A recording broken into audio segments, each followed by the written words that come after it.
Bonjour Guillaume, ma vie, ma planète. On continue les décryptages de la gestion financière de la ville de Saint-Raphaël. Vous pourrez trouver toutes nos vidéos sur notre site mavimaplanète.org et aussi sur notre chaîne YouTube.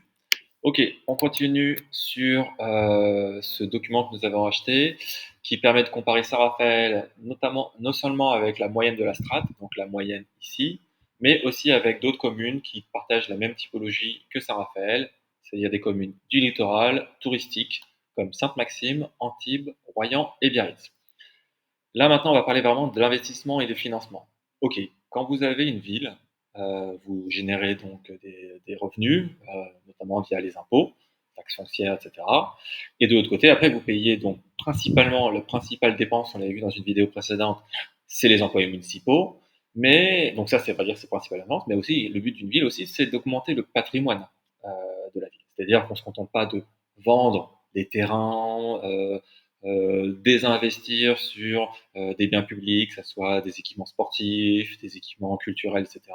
Non, le but d'une ville, c'est aussi d'investir, notamment avec toutes les problématiques de dérèglement climatique et les crises écologiques. C'est-à-dire qu'il va falloir aussi investir pour préparer nos villes à toutes les crises qu'on commence à subir. Donc typiquement les crises, manque d'eau, îlots de chaleur, pollution de l'air due à des trafics, un trafic automobile trop important, pollution plastique dans les mers, etc. Et ça, en fait, ce qui est important de plus en plus maintenant pour les villes, c'est d'arriver à dégager des ressources pour pouvoir investir et faire en sorte que notre ville, que soit, puisse pendant les 10-20 prochaines années augmenter à la fois son patrimoine et aussi faire face, s'adapter aux conséquences des crises écologiques. Qu'est-ce qu'on voit aujourd'hui avec ce document sur les ratios, comment investit Saint-Raphaël et comment se finance Saint-Raphaël? On va commencer sur la première chose, c'est la dette. Alors la dette, c'est le montant des dettes dues à la fin de l'année 2022. Donc en moyenne, on a une dette de 995 habitants par habitant, 995 euros par habitant pour la strate, c'est-à-dire toutes les communes entre 30 et 50 000 habitants.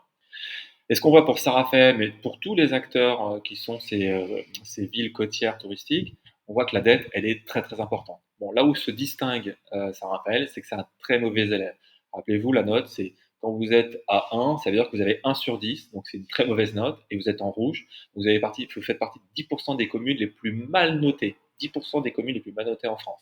Avec 1969 euros de dette par habitant, Saint-Raphaël est plus du double que la moyenne de la strate, mais on voit que tous les acteurs sont quand même relativement mal notés là-dessus. Sainte-Maxime est à 1142 euros. Bon, c'est quand même 800 euros de moins que Saint-Raphaël. Antibes, eux, on l'avait vu précédemment, c'est vraiment une ville exceptionnelle. Puis on voit Croyance, c'est 2000, Biarritz, 1946. Donc toutes ces communes littorales ont énormément de dettes. Ok, ça s'explique pourquoi. Ça peut s'expliquer aussi parce qu'en fait, comme sont des communes touristiques, elles ont investi énormément sur des investissements, des immeubles, des réseaux d'eau, etc., pour favoriser le tourisme de masse, des routes, et donc elles ont dû s'endetter pour faire en sorte que cette manne touristique se continue à venir chez eux. Donc c'est peut-être pour ça qu'ils se sont fortement endettés. Et là où c'est intéressant, c'est les autres indicateurs, où on voit qu'en fait, Saint-Raphaël est un des plus mal notés d'un point de vue investissement et financement. Ok, ratio d'autofinancement, c'est le premier. Donc le ratio d'autofinancement, c'est le rapport entre d'une part les sommes de charges de fonctionnement, plus le remboursement de la dette, et d'autre part les produits de fonctionnement. Donc d'un côté, vous avez les charges et le remboursement de la dette, et de l'autre, les produits, c'est-à-dire les impôts, taxes foncières, etc. À plus de 100%, la commune ne dispose plus de ressources pour ses investissements et donc doit s'endetter. Ce qu'on peut voir ici, c'est que les moyennes de la strate, elles sont autour de 98%. Donc déjà, elle ne génère pas beaucoup d'autofinancement, mais elle en a un petit peu pour pouvoir garder un peu d'argent et pouvoir investir plus tard. Donc, ça veut dire que vous gardez chaque année un peu d'autofinancement, puis au bout de 5 années, hop, vous avez suffisamment d'argent pour investir. À Saint-Raphaël, c'est pas le cas. On est à 101%. On est même du niveau d'Antibes à 104%, alors qu'on voit que Sainte-Maxime, Royan ou Biarritz, eux, ils ont une gestion suffisamment bonne pour pouvoir chaque année avoir suffisamment généré l'autofinancement. Donc Saint-Raphaël, on a un problème là. Et le deuxième problème qu'on a, c'est les dépenses d'investissement. Enfin, c'est ce qui découle de ces deux premières discussions, c'est-à-dire la dette et le ratio d'autofinancement. On voit que les dettes d'investissement, c'est la moyenne des dépenses d'investissement sur les 3 dernières années. Un classement élevé indique que la commune fait partie des communes qui investissent le plus. Et si, donc ça veut dire que par exemple, on voit que Antibes, Pourquoi ils ont peut-être dans le rouge aussi, c'est les dettes, etc. C'est qu'ils ont énormément investi ces dernières années.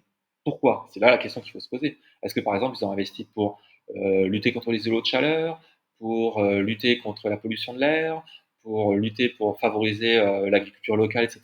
C'est ça qu'il faut poser comme question. Ou est-ce que c'est des investissements pour toujours du tourisme de masse? On voit Croyant pareil et Biarritz ont dépensé. On est aux alentours quand même de entre 600 et 500 euros, hein.